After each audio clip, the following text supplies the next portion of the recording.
Salut les renards, c'est Foxpy. Aujourd'hui un petit épisode d'Algorithmie. On va recréer la fonction len qui est standard à Python. Donc c'est une méthode qui permet de donner la longueur d'une liste, ou plus précisément le nombre de valeurs qu'il y a dans cette liste.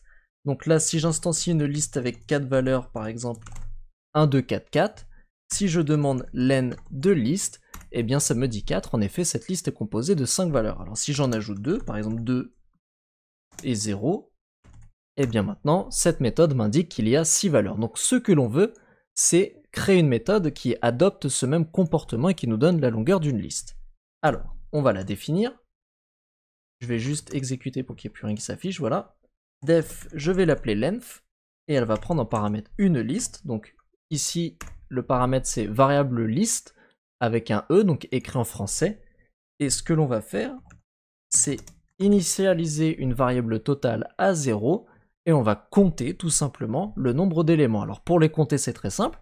On va faire une boucle for et on va parcourir les éléments un à un.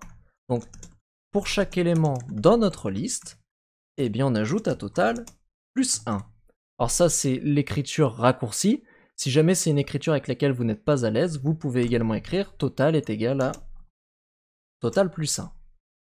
Et maintenant, il ne nous reste plus qu'à faire un return de total, et là la méthode elle est déjà terminée, on peut la tester.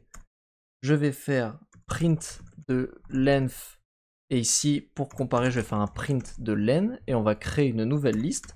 Alors liste est égale, je vais créer une liste de prénoms, donc on va mettre Anaïs, Florian, Simon, allez.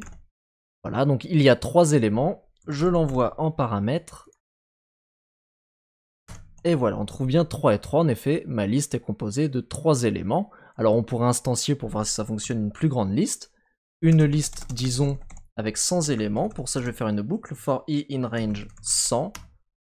Hop, mettre le double point après. List.append, et je vais ajouter i. Et ici, je vais instancier ma liste qui sera vide. Et donc là, normalement, on va avoir 100 éléments, enfin 99, il faut que ça débute à 0 pour qu'il y en ait 100.